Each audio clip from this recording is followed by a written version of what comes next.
I mean, listen, we're talking about practice. Playoffs? Don't talk about playoffs. You kidding me? Playoffs? But they are who we thought they were, and we let them off the hook. Hello? You play to win the game. That's a John Wolford touchdown pass to Rashawn Ross. Touchdown. I am very excited to talk about sports. Hey everybody, Nick here with a Wednesday night AAF podcast. You can follow us on Twitter at AAF Wednesday. We're trying something new and created a bonus episode specifically called Wednesday Night Sports Podcast so we can talk about other sports aside from the AAF. We wouldn't be doing this if we were not confident that we have a good base of listeners who take the time to listen to our stuff and give us feedback. So if it wasn't for you all out there, we wouldn't be doing this. So thank you. This episode, we will be talking about NFL free agency and the end of college basketball regular season and some conference tournament action. I'm joined tonight by the usual suspect himself, Logan. How's it going, Logan? And what are your thoughts on doing a bonus episode this week? I am very excited to talk about sports. That actually worked out pretty good. Yeah. It didn't mean it to be like that, but it turned out well. Then we have a special guest, one of our friends from the Reddit AAFB community, Alex. How's it going? And how did I convince you to do another episode this week after doing an hour-and-a-half episode on the AAF? So we just finished the regular Wednesday podcast about the AAF, and I asked what was next, and you said bonus episode. So that's why I'm here, because I just can't wait to talk college basketball. I have watched maybe 15 minutes of college basketball in my entire life, so I consider myself an expert. But that's what's so awesome about it, is that you're coming in and you can speak so eloquently about just sports in general. So if we're talking about sports ball, it'll still work out. Absolutely. I will opine for you about how wonderful that one team from that place is. All right. And how their stars are unquestionably taller than the other ones. That works out for me. And this podcast is for everybody. Right. We will be talking about anything big sports-wise in the upcoming bonus episodes. Right. So we'll go ahead and start off. Since we're just talking about football in the AAF episode, we'll still talk about football. Where does Antonio Brown land now that he's essentially burned the bridges to stay with the Pittsburgh Steelers? Well, you know that Adam Schefter reported this afternoon that there expects to be a deal by Friday. 3 mystery teams have jumped in the last 48 hours talking to Steelers. Anonymous. We don't know who they are. The Jets and the Arizona Cardinals are out of the race. I assume the Raiders are still in. I think the Niners were a team at one point that they had mentioned. The Broncos and the Eagles are also in the conversation. The Broncos and the Eagles. Okay. I guess before we make predictions, I know you're a Steelers fan, Nick. Ideally, what have you heard about what they are asking for? I assume some draft picks. I assume just a first-round draft pick and some cash considerations. Always cash considerations should always be in play. And are you okay with that as a Steelers fan? Absolutely. Or would you want a little bit more? No, I'm totally cool with that. And okay, again, because you know. go ahead. Sorry, go ahead. Well, you know, because there's a lot of like Pittsburgh fans out there that are like, well, we should get like 3 first-round picks. But you got to think though, Antonio Brown, what is he? He's now 30. Yeah. Which that's not old by any means. He could play 10 more years, but I mean, with the hassle this guy's had on the team, you just want to get rid of him at this point and try to find his replacement. Exactly. The Steelers spent a lot of money on him for his most recent contract, but it won't count against us because we were going to use that money anyways with the Le'Veon Bell money that we did not spend. So I think we're in a good spot. And if we can get a first-round draft pick prior to this year's draft, I think we can do some damage in the draft. Yeah. That would be huge, especially if you can get like a really good team's first round pick. Right. I mean, not real good team, you know what I mean? Like bad team, but a good pick. I've actually got a little bit of less reported news that I could tell you guys about for why Antonio Brown might end up in Denver against all of our wishes. Are you guys aware that Antonio Brown has a pretty significant connection to one of our coaches? I did not know that. Did not know. Okay, so he's our wide receivers coach. His name is Zach Azani, and 12 years ago he was Antonio Brown's wide receivers coach at Central Michigan. During that time, Antonio Brown actually lived under Zach Azani's roof for a little while. And if there's anybody in the NFL who can keep Antonio Brown's very boisterous personality under reps or in check at least, it'd be that guy. Are you willing to give up Philip Lindsay for Antonio Brown? No chance. Philip Lindsay is an amazing leader in terms of character and by being in the trenches and showing guys that even if you're a nobody, you can be somebody. That's a great motto. Antonio Brown. It is. I mean, Philip Lindsay is an amazing person to look up to. Antonio Brown certainly works hard, and that's all great, but he carries a lot of baggage with him that at least the Broncos fans that I know don't want anything to do with. Right. Although he would fit in because, our wide receivers are really good at going very fast in their cars. I don't know if you heard about Demaryius Thomas and his vehicular shenanigans, but they have some things in common there. See, you've already had something to add already. It's not basketball. I got it figured out. So what are ultimately your predictions? I'm going with a dark horse candidate. Oh, yeah, here we go. I am going to say the Carolina Panthers are one of the anonymous teams. I did not expect that. Cam Newton has not had a number one target other than that one season with Steve Smith, 1 or 2 seasons. I can't remember. But you don't call Kelvin Benjamin a number one target during the 2015 Super Bowl run they had? No. Seeing as he didn't play very much in the postseason. Now, here's the thing. I think he goes there, and Cam continues to overthrow him. Here's the thing. The Panthers have drafted 6'6", 6'7" wide receivers, and he still overthrows these guys. Like they drafted receivers just so he wouldn't overthrow them, but he still overthrows them. But I think that's my dark horse pick for this. My bold knee-jerk reaction pick: Miami Dolphins.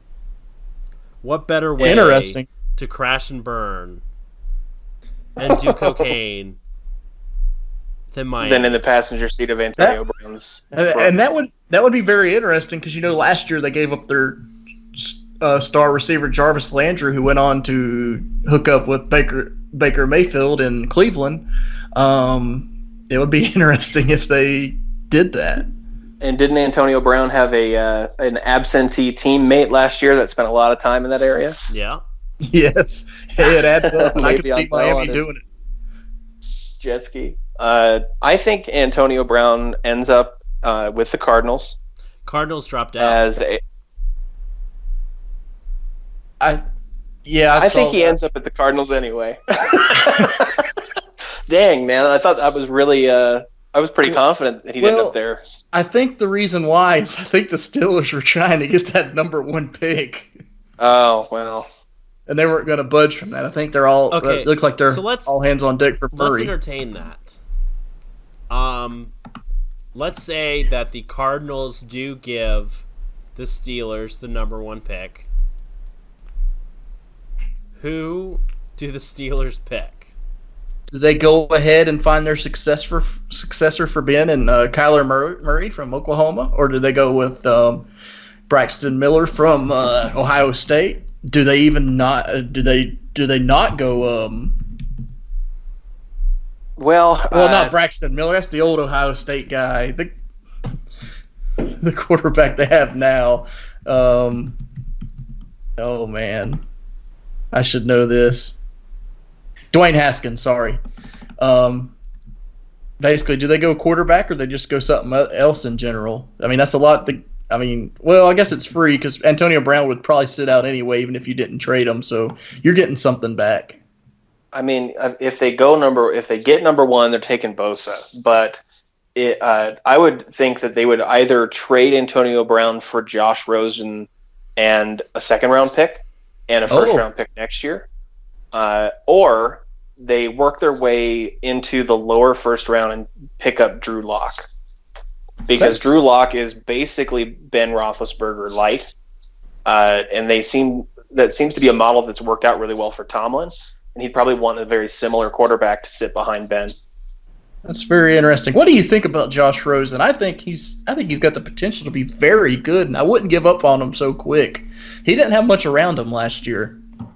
He's never had consistency in his career. I love Josh Rosen. I followed his college career pretty closely, and I think that he has a lot of potential to succeed in the NFL in the right system, but he's not a golden boy quarterback like a John Elway. Right. Josh Rosen can be effective system quarterback. I think that if he were in, for example, either the 49ers or Patriots offenses, then Josh Rosen might be a very good replacement. It's very fair. Before we move on, I guess, do you guys want to make some predictions for some of the bigger free agents? Run off a few names here. Le'Veon Bell, Dolphins. Le'Veon Bell, Colts. Jets.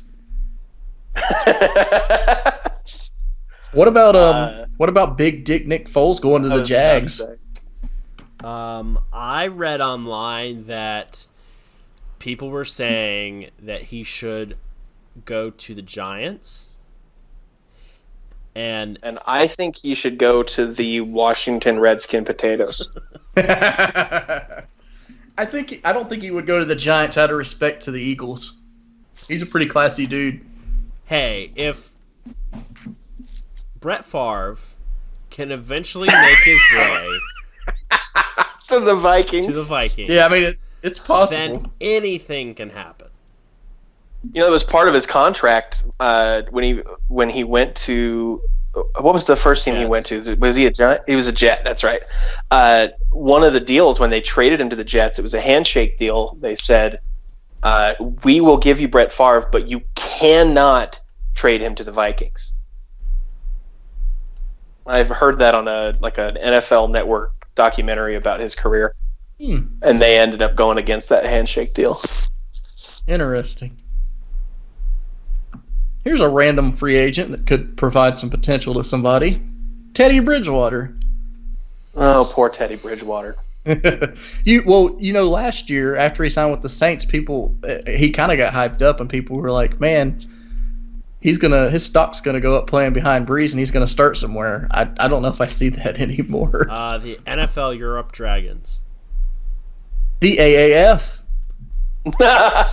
Has his stock gone down that much that he's willing to take $80,000 though? No. NFL.com, the top 100 free agents have him ranked 24. Yeah, Teddy Bridge over troubled water. It's a very defensive-heavy free agency. As far as there's one other free agent I was thinking about. You may have to cut this out because I can't remember. Yeah, let me rank them. They got Earl Thomas number 2, Trey Flowers number 3, Foles 4, Landon Collins number 5, Anthony Barr 6, C.J. Mosley 7, K.J. Wright 8, Sheldon Richardson 9, Honey Badger number 10. That's your top 10. Yeah. Oh, Dez Bryant's who I'm thinking of. I think he's going to go to Dez New Bryant. Orleans since he had already signed with them. I don't know if his contract froze because he tore his ACL, or if it's expired because it was only for one season. I agree that he ends up staying with New Orleans because it feels like he picked New Orleans to play for. And I think they've got one more postseason run left in them before Drew Brees retires. Yeah. Speaking of the Saints, who is going to shell out way too much money for a 29-year-old Mark Ingram? There's going to be a team that does it. Who does it? Miami Dolphins. I could see the Jets shelling out a load of money for Mark Ingram. Who else did you say was going to the Dolphins? AB. So they're going to get AB and Mark Ingram And Le'Veon Bell. And that was it, Le'Veon Bell. And they're going to bring back Ndamukong Suh. Yep. And Reggie Williams. Isn't Frank Gore still with the Dolphins? Yeah. Oh, man. Tough scene. That guy is amazing. He's one of my favorite running backs of all time. He went really high in the draft when he was drafted, but has been floating just under the radar for like top running backs to talk about forever, except for his longevity. And I can't wait to see him in the Hall of Fame. Well, it was kind of like he was overshadowed because you had guys like LaDainian Tomlinson and then Adrian Peterson. Then you got to nowadays running backs that continue to overshadow him, like the Ezekiel Elliott and stuff. Meanwhile, right. Frank Gore's still out there like getting 1,000 yards a season, and even despite like getting limited carries this year, he was very productive even when carrying the ball. That guy's fascinating to me. I love Frank Gore. So, any other football talk before we change gears? I guess we'll go over some of the signings next week. It looks like it starts on the 14th or the 13th, one of those 2 days. Okay.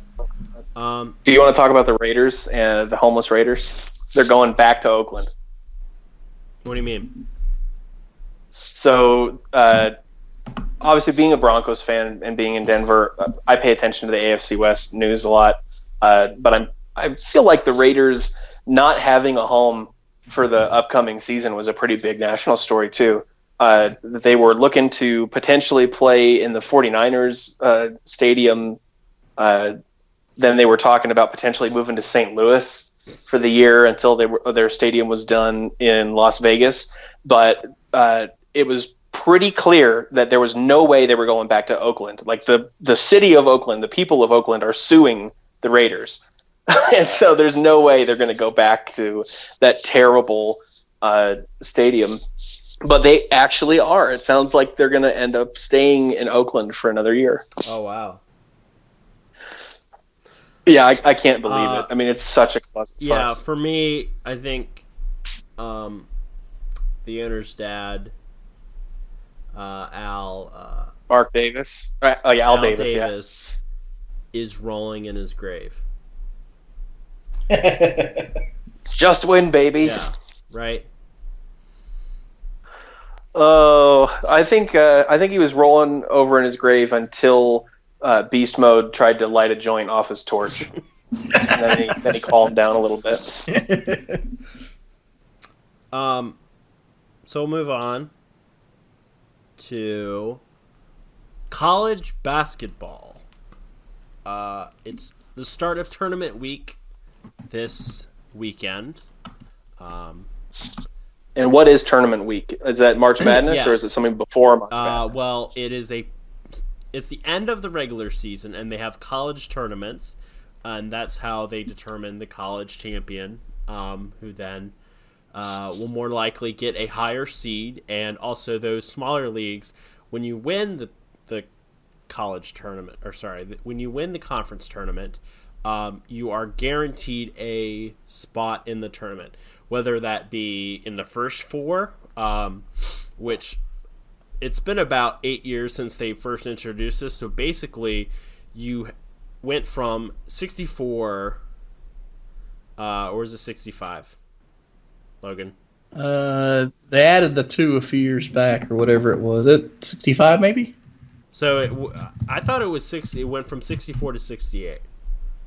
Hang on, I'll get you an answer right here. How are there that many basketball teams? 68. Right. So did it go from 64 to 68, or did it go from 65? Yeah, in 2011 it went from 65 to 68. Okay, all right. So it went from 64 to 68.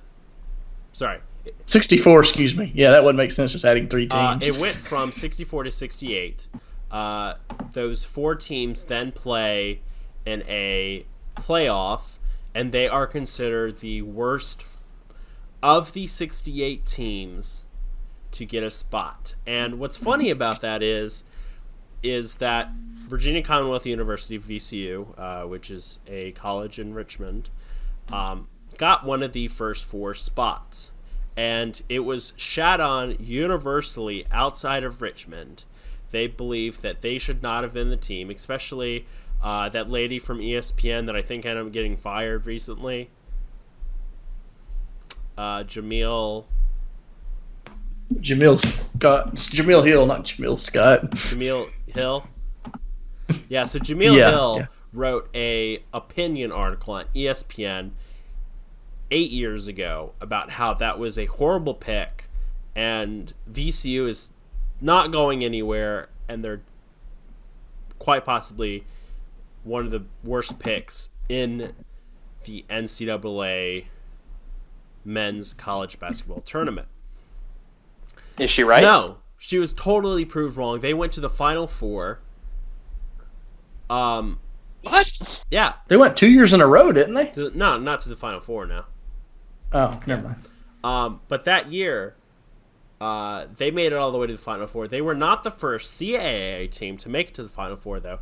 In 2006, George Mason, out of Northern Virginia, Fairfax, Virginia, actually, made it to the Final Four as well.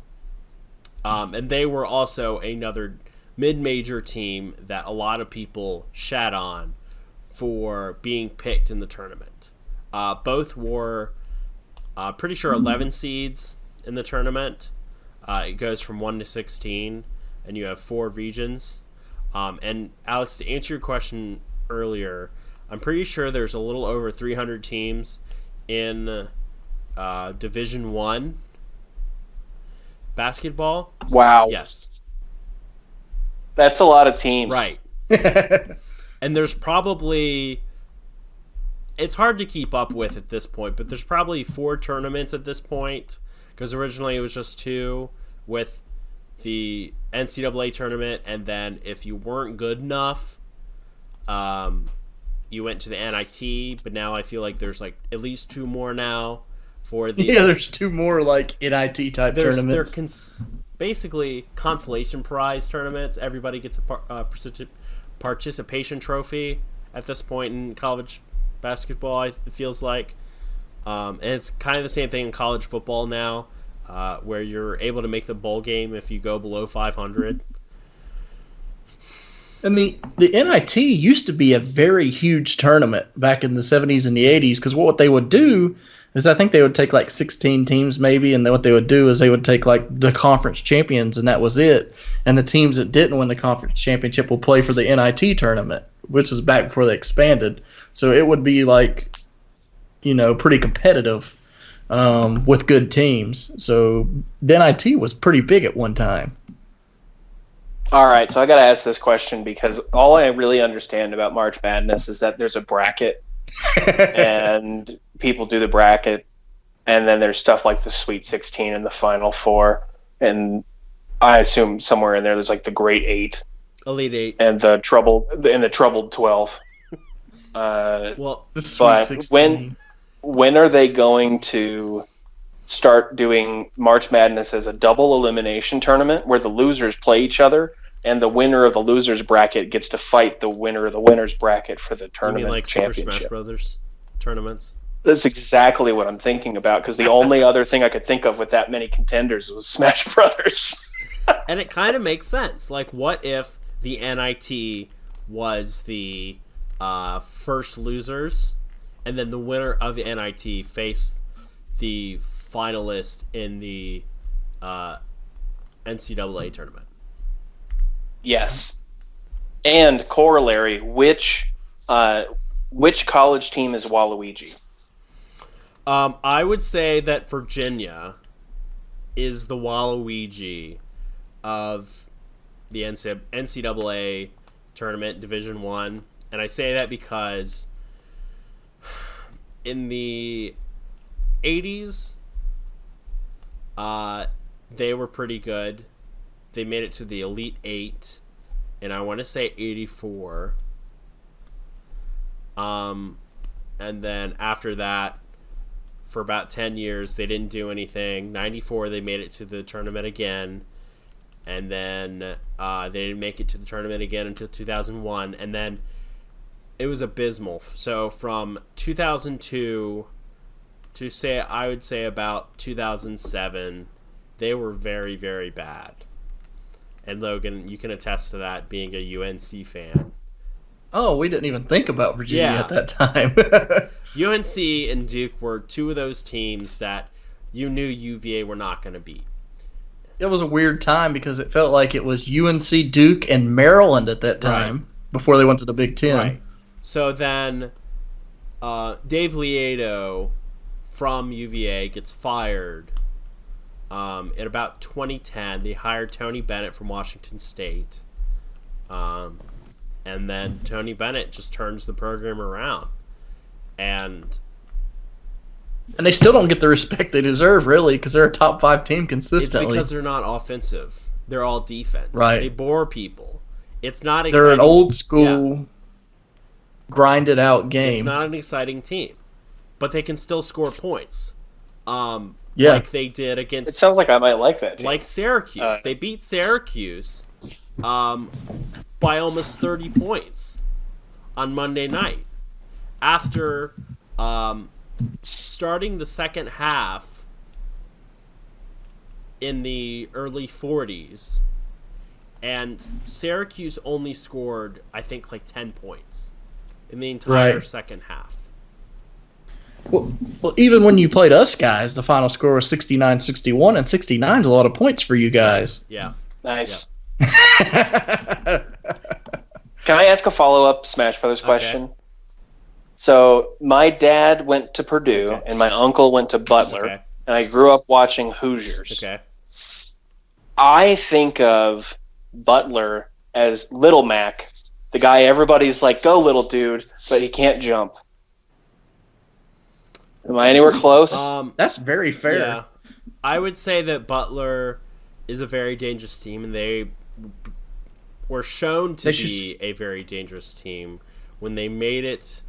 They almost won the national title off a bank shot at the buzzer by Gordon Hayward. So they made it to the national title game in 2010. And that they went back-to-back years. Really? 2010? They lost to Duke because Gordon Hayward almost hit that buzzer beater. Then the next year they lost to Kimball Walker in the UConn Huskies. And back-to-back NAC title games? Yeah, which was surprising because the second year they went back, they didn't have Gordon Hayward. He had already went on to the NBA. So they may have won the national title had he stayed his senior year. There you go. You guys know a lot about basketball. Yeah. So. Yeah, 2010 and 2011 they were the 8th seed and they snuck up. Oh wow, I didn't realize that they went back to back. So, but what's interesting about that is that Brad Stevens was the coach of the Butler Bulldogs. He now coaches the Boston Celtics in the NBA. So he's made quite a jump, and I would say the Butler Bulldogs are a mid-major team, and still are a mid-major team because the Atlantic 10, the conference that they come out of, correct? Yes. Are a mid-major. No, sorry, they're in Horizon. No, Horizon. Horizon. Sorry. Yeah, they are in the Horizon, which is without a doubt a mid-major conference. So they're still they're in the Atlantic 10 now. Sorry, no. They were in the Atlantic 10. They're in the Big East now. They were in the Atlantic 10 from 2012 to 2013 for some reason. Then they moved to the Big East. They were in Horizon because they just got so big that they just couldn't play Horizon anymore. Yeah. So they're still in the Big East. Yet, actually, if you look at it, the Big East has kind of turned into like the teams that were like the mid majors that got pretty big, because the Big East kind of got demolished a few years back when it was Villanova, Connecticut, Syracuse because the expansion of the ACC and other conferences. If you look at this, there's a bunch of teams that are like mid majors that got good. It was like Butler, Creighton, Xavier, Seton Hall. But this is the when I think of 2018-2019 Big East, I would say that I wouldn't say that they're a mid-major because of the fact that the whole reason why they got to be called the Big East is because a lot of those schools are Catholic schools. Right. And they said, we want to be a full Catholic league. So they kicked out all the non-Catholic schools, which forced the non-Catholic schools to create the All-American Conference. Right. Can I make a Catholic joke? I'm Catholic, by the way. Okay, that's fine. Yeah, it's fine. I was going to say it makes sense for a lot of Catholic teams to be really good at basketball because Catholics have great touch.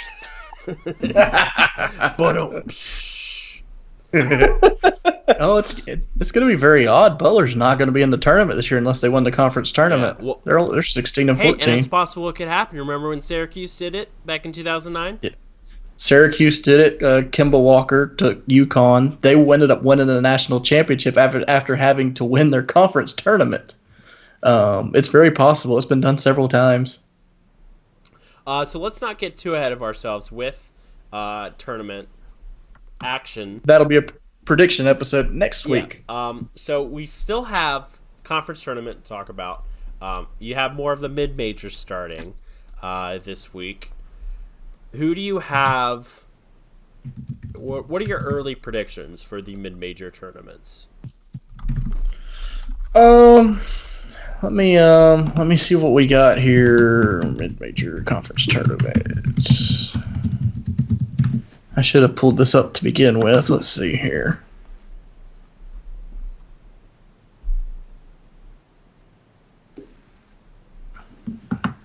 I'm trying to find a bracket link, and I can't find anything. And I'll edit all this out. I'm trying to find it as well. Because there's the mid-majors start this week, and then the big ones are next week. Let's try this. I am getting nothing. Hang on, I'll send it to you. Well, actually, I'll just put it in the document. And we'll go over, I guess, the bigger mid-majors, not like every single one, like UNC Asheville. Yeah. So I put it in the notes. Oh, okay. So we can go over like the CAA and Patriot League and the Patriots. Where's the? Oh, okay. Yeah. So you got to click each thing. I don't care about the American League. Yeah. So you want to go over CAA and Patriot League, and we'll see Atlantic 10 if they're up. No, that's next week. A lot of them have actually pushed back to next week, it looks like. I think like Gonzaga's does. The WCC? Is that them? Nope. Well, they haven't. Oh, yeah, their tournament's here, too. So we can talk about that since they're the number one ranked team. So we'll go ahead and start with that. So we'll go ahead and talk about with the number one team in the nation, Gonzaga, the WCC West Coast Conference. They start this week. Does Gonzaga win? I can't believe I'm saying this. Does Gonzaga win the tournament this year? There's only in the conference. West Coast. I say they do win the conference. There's two threats to really knock them off. It's BYU or St. Mary's, the number 2 or the 3 seeds. I don't see BYU beating them. St. Mary's plays them tough though every time they play, historically, because it is a rivalry game. You get up to play your rival. But I'm going with Gonzaga, man. 20-game win streak. They haven't lost a game since their loss to the Tar Heels in December. They ain't going to be beaten. They're going to win this and be the number 1 overall seed going into the tourney. Should they be the number 1 overall seed when you're comparing to them the Waluigi of the NAACP?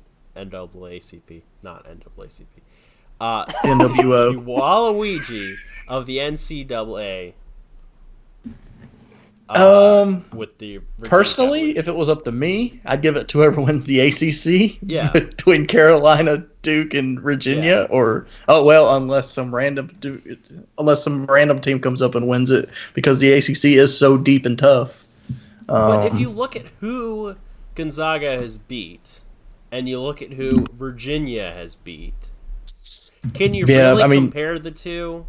Can you? Because Carolina pretty much, they actually, if I remember correctly, let me look at Gonzaga's schedule here. I think Carolina beat up on Gonzaga pretty good, if I'm not mistaken. Can you really compare the likes of Gonzaga, St. Mary's, BYU, San Francisco? Well, Gonzaga's biggest win was they beat number 1 Duke. They beat them 89-87. And something we haven't done this year is beat Duke. They got an argument. Now, they've lost in December to 2 ranked teams. They lost to number 7 Tennessee by 3 points, and they lost to the Tar Heels by 13 points. So they have only played, I think, 3 ranked teams all season, though. So if you look at their BPI, right, and you look at UVA's BPI, and by the way, BPI is just overall who they've beaten and where their opponents have stood, basically. I would say that without a doubt, Virginia is the overall number 1 seed, and they should be. Even if Gonzaga wins the tournament, the West Coast Conference tournament, and UVA wins, UVA should be the number 1 overall seed, provided they do not play UMBC. Right, and I use Ken Palm a lot whenever I do my brackets, and it kind of tells you like overall like adjustments to offense, top defenses, stuff like that. And Ken Palm, bracket expert, has Virginia ranked number 1 and Gonzaga number 2. Virginia has the number 2 offense and the number 2 defense in the nation. Gonzaga has the number 1 offense, but the number 15 in adjusted defense. So, but how does their BPI stand up? And strength of schedule and strength of schedule? Ken Palm had Virginia ranked 29, Gonzaga 78. Okay, what about BPI? He don't have it on here. Let me check BPI rankings. Virginia 1, Gonzaga 2. Okay. So I think it's only fair if UVA wins their tournament, Gonzaga wins their tournament, you still put UVA as number 1. Yeah, because here, the BPI, Virginia number 1, Gonzaga 2. Strength of schedule, 18 is Virginia, 77th Gonzaga. Strength of record, I guess, SOR. I guess that would be strength of record, maybe? Yeah. Yes, strength of record would be teams they have played with record-wise. Obviously, Virginia has the advantage because they are in the ACC with some pretty tough teams. Virginia's number 1, Gonzaga's 6. Yeah. And it's funny, the ACC kind of dominates the strength of record with Virginia 1, Duke 2, Carolina 3. Crazy. So we'll give it to Gonzaga. Moving on to another significant, at least in my eyes, another significant mid-major tournament that is playing this weekend compared to a lot of the other tournaments that are playing next weekend is the CAA, Colonial Athletic Conference. Sorry, Colonial Athletic... So, what? CAA. Why can I not? CAA is what? Colonial Athletic Association. Sorry. CAA. Well, you got... Hey, do we actually have the right conference here? It's like the number 1 seed's like Hofstra. Yeah, why not? Okay. Hey, sidebar. Did you guys know there's a college basketball team called Lipscomb? It sounds familiar. Lipscomb. Are they your dark horse to win the tournament this year, Alex? They are now. They're my dark comb to win the tournament. They're my dark lips. Can you say that? No. Yeah, we don't. There's some racial undertones to that, Alex. Oh my god. Yeah. Hold on. I found them on the chart. Lipscomb. Number 50. Yeah. ASUN. Their adjusted O is 110, which is pretty good. Excuse me, I just felt like I needed to contribute. No, it's okay. Yeah, no. Please continue. It adds. There's a basketball team called the Tar Heels, which I think comes in second for funniest names. The UNC up, Tar Heels. No, please continue with the with your. Sorry, I can't think right now. It's 12:30 at night. These are my active discoveries about college basketball. Please do. I'll let you know as I make them. I'm doing active research and listening very intently. Okay. All right. So I'll go ahead and start over with that. A mid-major that starts their tournament this week. We'll go ahead and go into the CAA. Yeah. So with the CAA, the Colonial Athletic Association out of Richmond, Virginia, and they used to play their tournament in the Richmond Coliseum every year, and now they're playing it in South Carolina, which is very disappointing. And is where both Final Four teams from Virginia in the past 10 years, or I'd say past 15 years at this point, have come out of with George Mason and VCU. This was actually the year that VCU made it to the tournament and made it to the Final Four. That was their last year in the CAA before they went to the Atlantic 10. Hofstra, number 1. Northeastern, number 2. Charleston, number 3. I'm taking Northeastern. I'm going to take William and Mary because they are the Virginia team. Top ranked, highest ranked Virginia team ranked in the conference. So I'm going William and Mary. I'm going to take Northeastern. Looking at Ken Palm's ratings, they have the 48th ranked offense in the nation, 149th defense. Hofstra has the 14th ranked offense, but has the 264th ranked defense. See, I'm going to go on some Alex-isms here. With Hofstra, their mascot, which is some kind of bird, kind of looks like Toucan Sam almost from Fruit Loops. Extremely annoying looking. So I went to a CAA tournament back in 2005 at the Richmond Coliseum, and the Hofstra bird kept going around and like jerking his head around like a bird would. And it was more entertaining to me as a 15-year-old than the game was. And I'm just like, that guy by now probably has major neck issues. Poor guy. That is my Alexism. You think he's still a mascot? He probably thinks he's a bird now. I was thinking if he's still a mascot, he can put that big head over one of those travel neck pillows, and that might solve his neck problem. So I'm continuing my research here. How well is Baylor going to do? Of the Big 12, what does Ken Palm say? Ken Palm has Baylor rated 37th in the nation, 26th adjusted offense, 61st adjusted defense. What is bracketology? Let's see what bracketology says. If they have... And the reason why I'm asking... Oh, sorry, you have it? No. Go ahead. I was going to say the reason why I'm curious about how well Baylor's going to do is because they have a forward named Flo Thamba.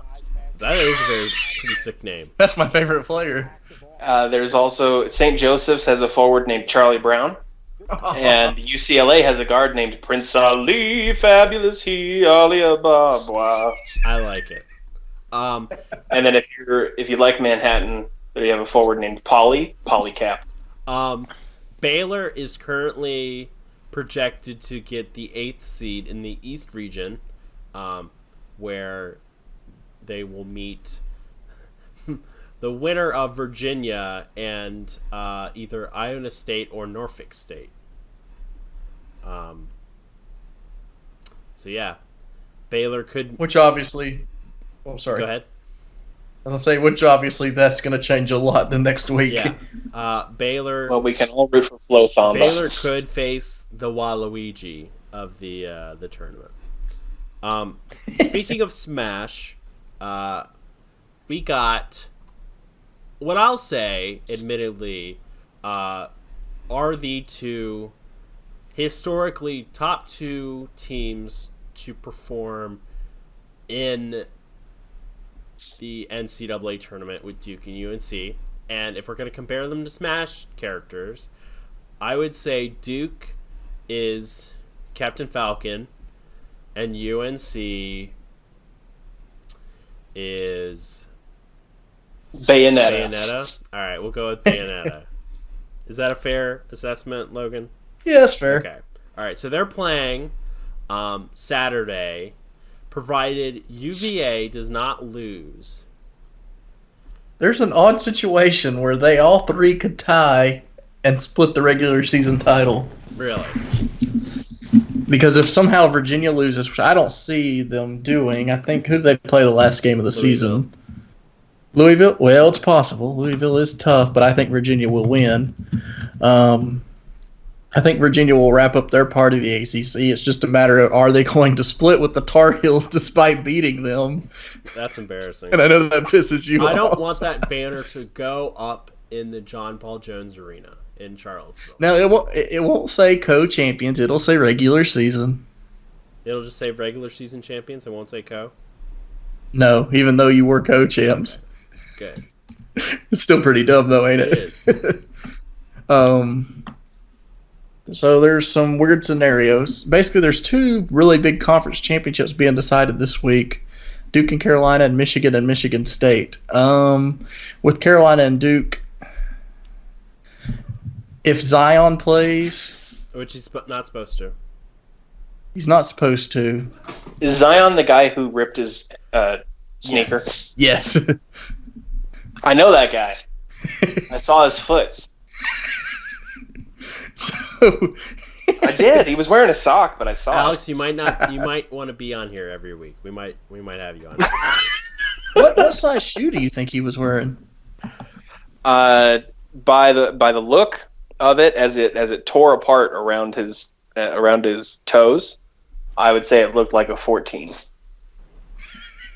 He's a big man, though. Is that too low? Do you think it's like a 16 or an 18? He might be an 18. So with Zion's shoe, there's no way it's an odd number. I can tell you that. Exploding. Are you guys less likely to wear Nikes now? Yes. I've been wearing Under Armour lately. You know what? I'm going to be completely honest. I wear New Balance. Yeah? Yeah. And they're comfy as hell.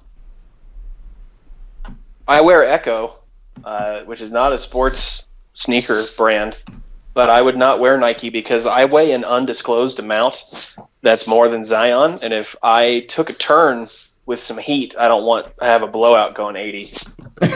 And that's fair. So with Zion out, I'll go UNC. I think the Tar Heels UNC. At home, senior night, Tar Heels will win it. Why is Zion out? Is he still suffering from that groin injury that he had? Sprained knee. He's too embarrassed to come back. I thought it was a groin his injury. Shoe exploded on national television. It's like And I gotta wear ESPN treated slippers, it moccasins, or some kind like of JFK balls. had just been assassinated. They did. There was like 24-hour coverage of the shoe. Is Zion his first name or his last name? His first. First name. Williamson is his last name. Williamson. No, there's no joke there. Moving on.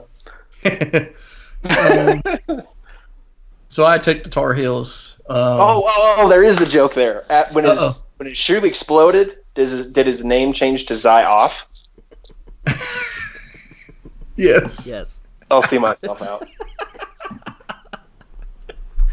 Good night, Canada. Yeah, we're going UNC. Are you going Tar Heels, Alex? Yeah. Yeah, You like their name. I absolutely do. It makes me wonder, like, I can't remember the last time I saw anything being tarred, except also to follow up with being feathered.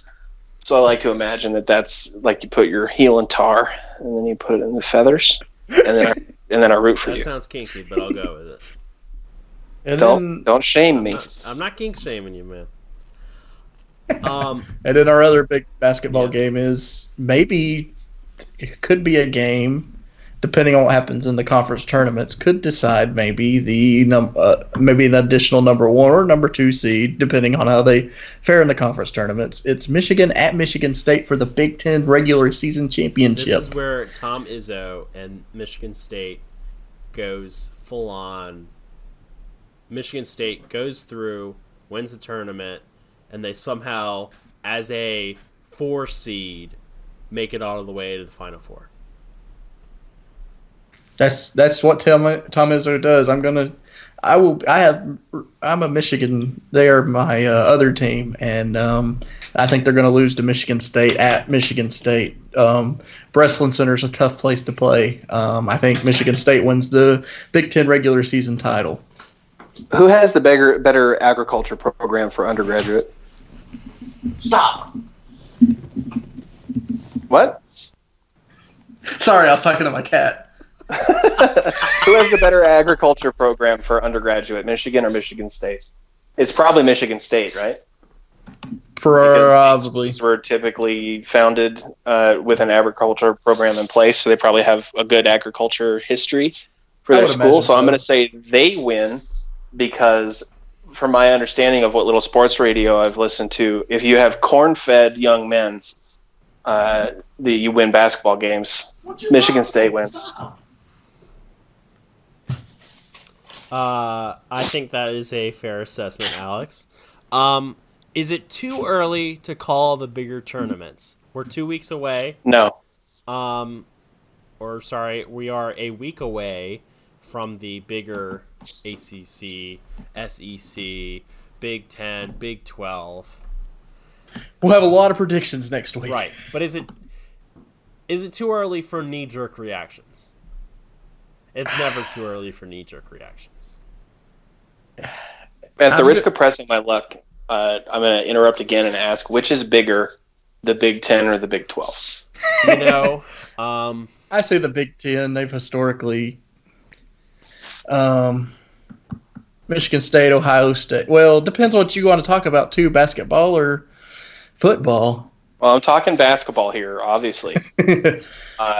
And are there more teams in the Big 12 than there are in the Big 10? Are there 12 teams in the Big 12? Well, there are 14 teams in the Big 10. I sniffed it out. I knew there was some bullshit up here. And there are 10 teams in the Big 12. No, don't say that.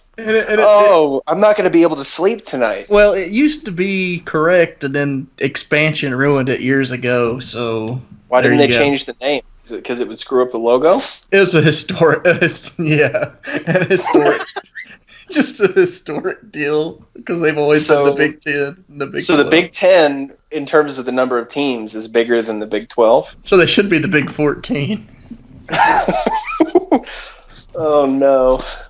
Just like how in the Atlantic Coast Conference and the Big East, can't really consider some of those teams to be in the Big East or Atlantic Coast. I was about to say, you're going to tell me that the Big East is actually like in the Northwest. Because, Butler's in Indiana, so... Yeah, and they have DePaul from Chicago.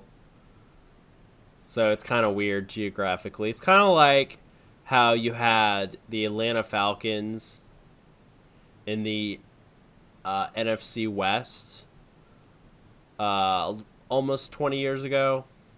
Yeah, and the Panthers were in there, too. And the Saints. Right. Yeah, the Big Ten, when they did expand to the Big 14 now, their logo actually isn't Big Ten anymore. It just says Big. Right, because they made the 0 a G. Yeah. Yeah, so they did. Now the question is, if they can figure out how to make a 4 twist into a G, will they change the name? They might. Why don't they just turn the 1 into a 4?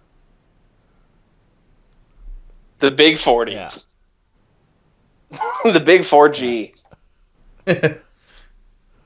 The Big Forge. So I think you got a marketing campaign there somewhere. But the point of all this, I think, is that we now have to call the Big 10 the Big 14. I think that's fair. I agree. All right. So I'm gonna do knee-jerk reactions anyways, because that's what I'm good at. I'm gonna say in the ACC, UVA takes it. They beat UNC for the second time in a row. Second year in a row. And Logan, I know you hate me saying that, but as a UVA fan, you gotta let me have it, man. I think my knee-jerk reaction is that another random team, I don't know who it's going to be, is going to win the ACC, and it's not going to be one of the big three from this year. It could be a Florida State or one of those teams in the middle. And I say that because the ACC is so tough. All it takes is for somebody to have a really bad shooting night. I mean, we saw it last year in the tournament with Virginia and the 16 seed. Virginia wins that game if they play it 100. If they played 100 times, they probably win the other 99 games. They just had the worst game possible. I just, for some reason, I have this hunch that it's going to be some team from the middle. Yeah. I hope not. I hope not as well. Historically, Virginia has always been kicked out of the tournament by the quarterfinals. Last year was the exception. That and when they beat Duke. Right. But yeah, that is my knee-jerk reaction. Alex, what is your knee-jerk reaction? I'm going to call the winner of the NCAA tournament right now. All right. I think it's going to be Troy State.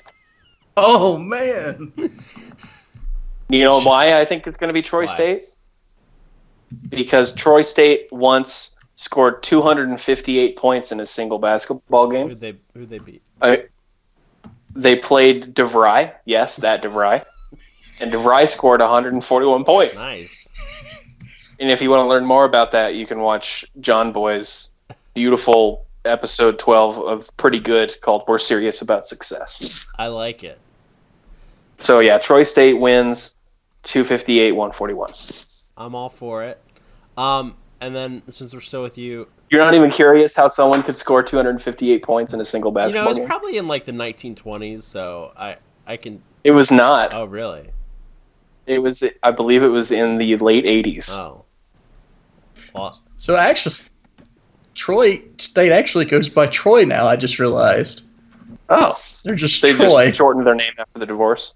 Yeah, because they actually play Appalachian State tonight, which I guess is now on the East Coast now tonight. Being that we're 12:50 a.m., they play App State tonight. That's like almost 11. Let me see here. Let's talk about the future national champions, Troy. Ken Palm has them ranked 264 out of 353 teams. Now that's what I call a dart comb. They are 11-17. They're the 202nd best offense and the 309th best defense in the nation. Sounds like a winner to me. What's their record? 11-17. They've only played 28 games. Yeah, and they probably play their last tomorrow. Hey, don't be discounting my my pick until you see the evidence. Yeah, fair enough. All right, that's my pick. all right. And since we're still with you, Alex, what was your, out of our conversation, what was your biggest takeaway in sports? Sports in general, what you heard in the past week. It can be AAF, NFL, boxing, UFC, NASCAR. It could be anything. Joe Rogan had Alex Jones on his podcast,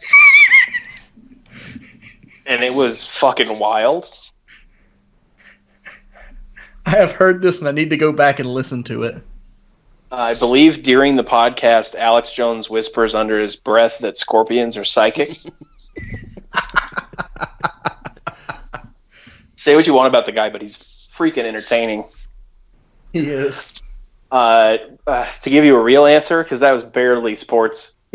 Joe Rogan is tangentially sports related. My real takeaway from this week is that I don't think we're ever going to see Sackenberg ever again. I'm talking about Hackenberg, who played for the Memphis Express. Yeah, I think that he is done. gone from the world of sports. I don't think he's ever coming back. Where'd you go? I missed you so. Where did you go, Mr. Hackenberg? What if he ends up getting signed by an NFL team in the offseason? To a practice squad somewhere? I don't know. It sounds like the football team du jour is the Miami Dolphins, so maybe he'll hang out with AB and he'll start throwing long bomb passes to him. I don't know. I think it has John Gruden written all over it. I could see John Gruden be like, I really like this kid's talent. Spider 2, why banana? End of conversation. That's all I know. My biggest takeaway from this past week, sports-wise, is my Detroit Lions going hard. Their players on Twitter going hard after Landon Collins, one of the best safeties in the NFL, 25 years old, 3-time Pro Bowler for the New York Giants. Right. He's ranked number 5 in the NFL.com's top 101 NFL free agents. If we could land Landon Collins, that would be a huge step forward for the Detroit Lions defense. Now, I know he was probably trolling, but Snacks Harrison sent a tweet to Odell Beckham Jr. teasing the Lions trading for Odell. I don't think that part's going to happen. But if the Lions can get Landon Collins, that would be huge for the Detroit Lions defense. Your take, Nick? My biggest takeaway in the past, I'm going to say since the beginning of March, since this is our first overall sports episode, is Big Dave Batista coming back to the WWE and beating the shit out of Ric Flair on his 70th birthday. Yes. And doing it in style. And not showing up this week. If you don't mind me plugging r/AAFB, the AAF subreddit, they call me Rick Dual Flair over there because you can flare up your NFL and AAF team or CFL and AAF teams. Can you do NFL Europe teams? You can put that in as a request. All right. I miss the NFL Europe, I'm putting this, even though I never watched. Putting it as a informal request on the podcast. But I apologize, I interrupted you.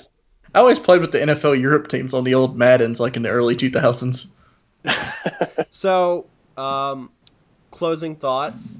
I would say this was a good bonus episode. Alex, thank you for joining us. I might have to harass you going forward to have you on. That was awesome, and thanks for the comedy pieces. Yes. They were great.